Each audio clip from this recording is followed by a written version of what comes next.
Fala pessoal, estamos aqui agora para gravar a aula sobre identificação de peças. Bem, nós sabemos que identificar a peça é o principal na segunda fase da OAB, afinal de contas, se você não fizer da forma correta, você está absolutamente eliminado do certame.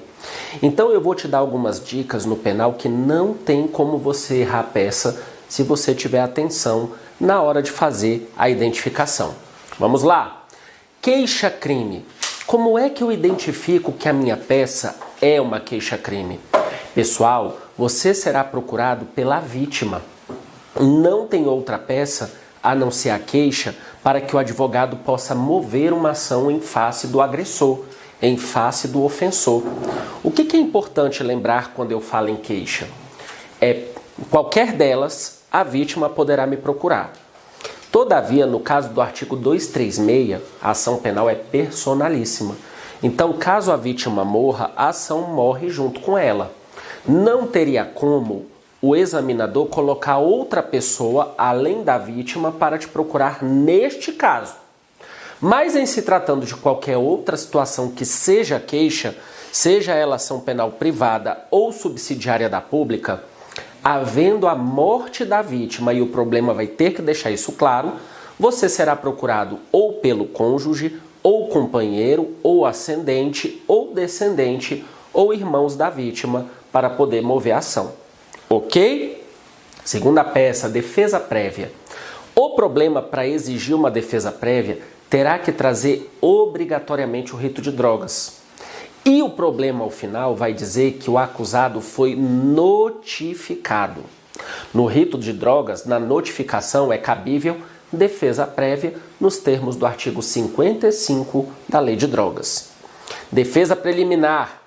O caso é de um funcionário público que praticou crime contra a administração pública.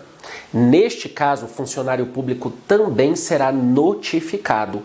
E nos termos do artigo 514, ao ser notificado, lá no CPP, ele terá que apresentar defesa preliminar no prazo de 15 dias.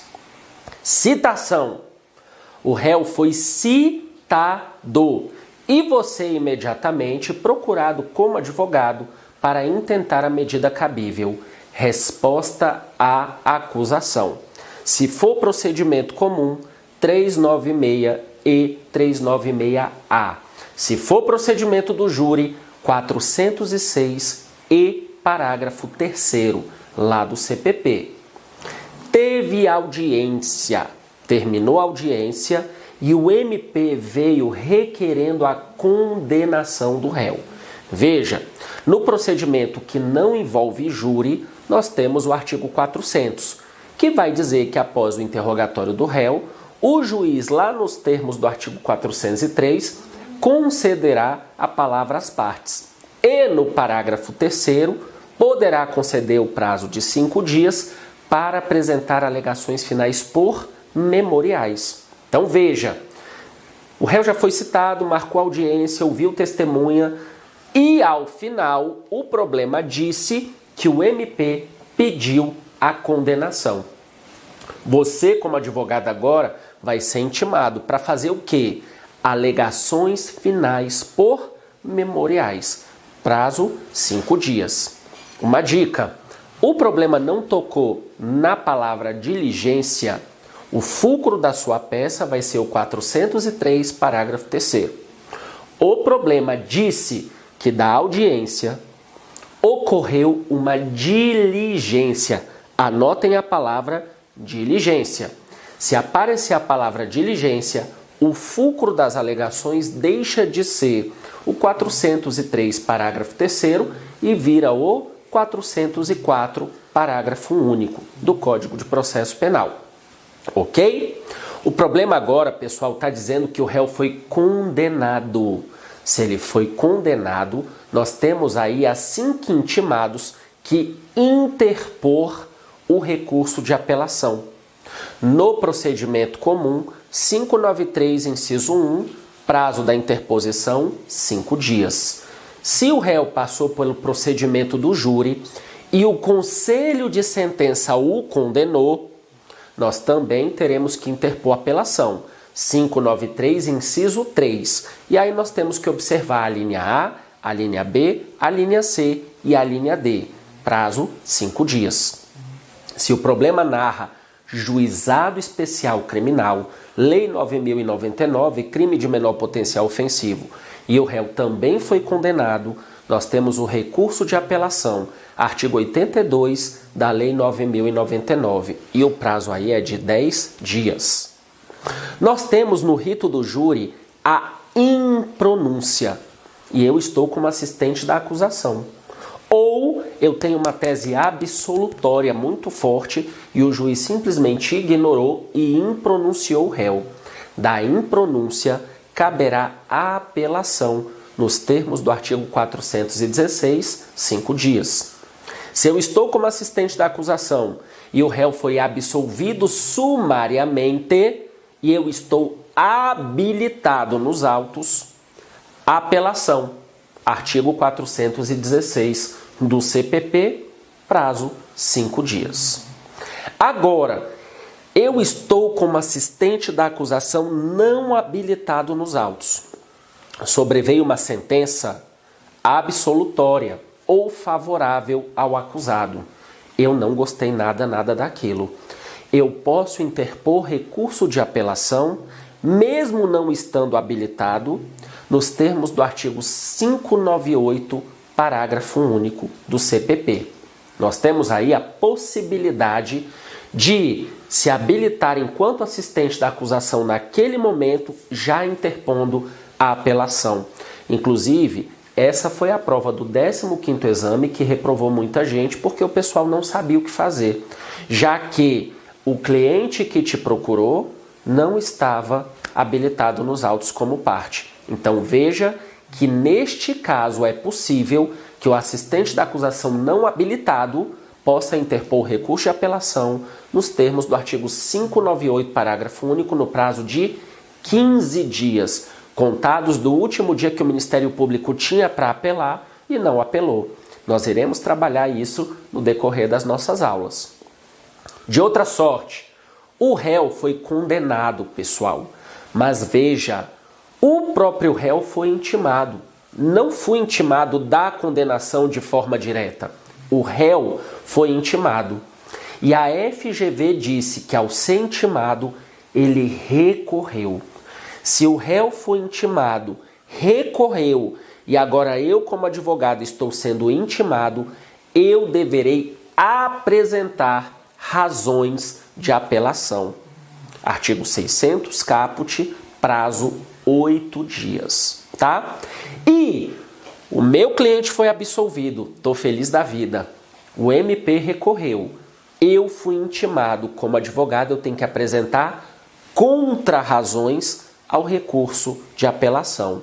É o que diz o 600 caput do CPP, prazo 8 dias. Beleza?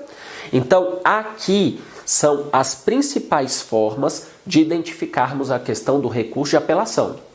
Reze, o meu cliente foi pronunciado, muito cuidado. Veja, indo para o rito do júri, teve audiência.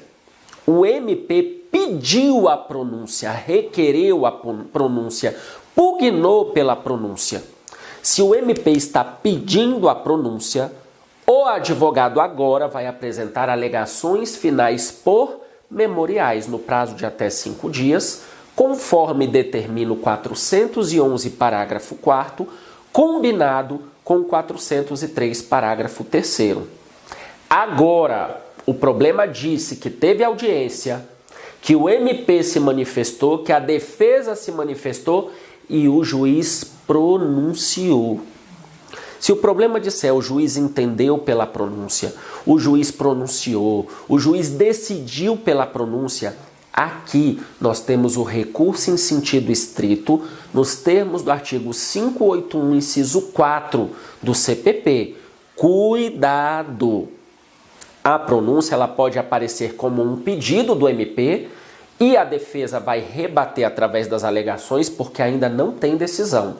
Ou ela pode aparecer como uma decisão do magistrado.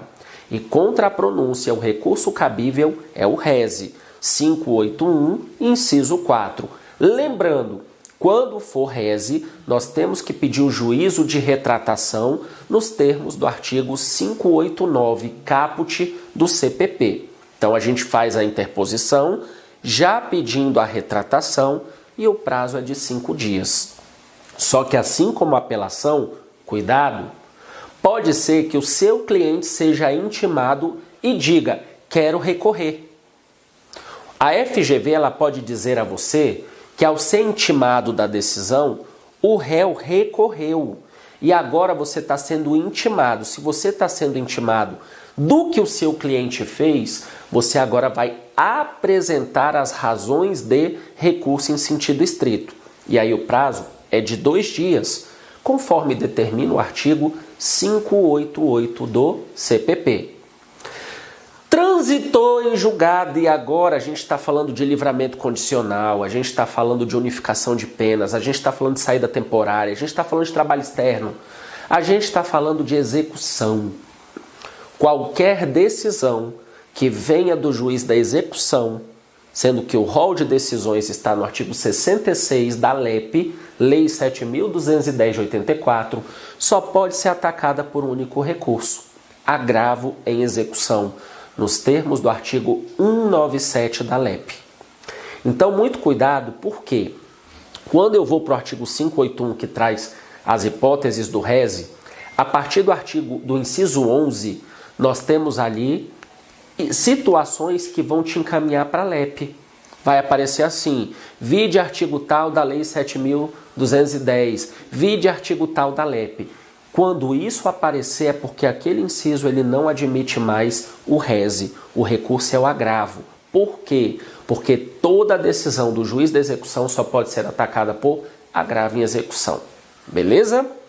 E aí ainda tem uma outra novidade que nós não podemos deixar de mencionar. Na Lei 7.210 não há o prazo para interpor o agravo. A súmula 700 do STF passa a dispor que o prazo é de 5 dias. Então anota isso porque é importante. E aí, pessoal, nós vamos agora para um novo recurso. Qual? Carta testemunhável. Veja, eu entrei com rese ou entrei com agravo em execução, um dos dois. E o juiz de primeira instância, ou ele denegou ou ele negou seguimento a esse recurso. De uma forma ou de outra, ele não permitiu a subida do meu recurso para o tribunal.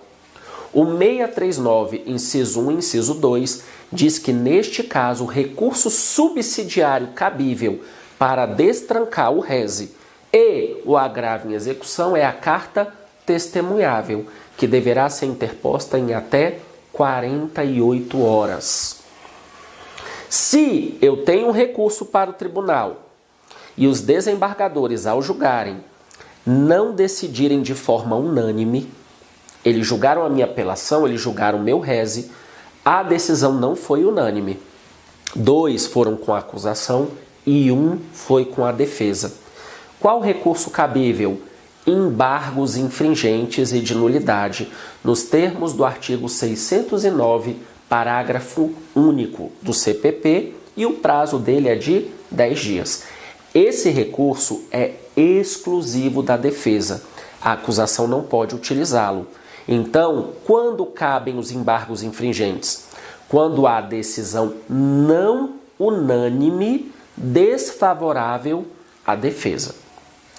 Da mesma forma, voltando ainda na questão de recursos, o artigo 581, inciso 1 do CPP, diz que caberá recurso em sentido estrito da decisão do juiz que rejeitar a denúncia ou a queixa. Cuidado!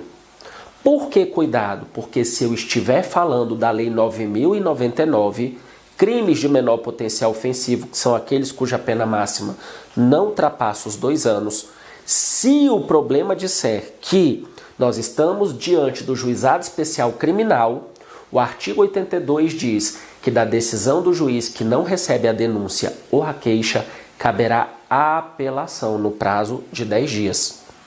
É júri, vara criminal, juizado de violência, qualquer um, que não seja juizado especial criminal, reze. Juizado especial criminal, apelação. Inciso 10. Caberá da decisão, despacho ou sentença que negar a ordem de habeas corpus, reze. Cuidado. Caberá o reze desde que essa decisão seja de juiz de primeira instância. O juiz de primeira instância negou a ordem de habeas corpus, reze para o tribunal. Agora, se quem negou a ordem no seu habeas corpus foi TJ, TRF ou STJ, o recurso cabível para os tribunais superiores é o ROC, Recurso Ordinário Constitucional, se for HC no prazo de 5 dias. Fique atento. Quem negou a ordem de habeas corpus, juiz ou tribunal? Se for juiz, reze. Se for tribunal, ROC. Ok? Agora voltando. A decisão que julgou a apelação ou reze foi unânime. Dessa decisão unânime, se há violação à lei infraconstitucional, o recurso cabível é o RESP para o STJ, prazo 15 dias.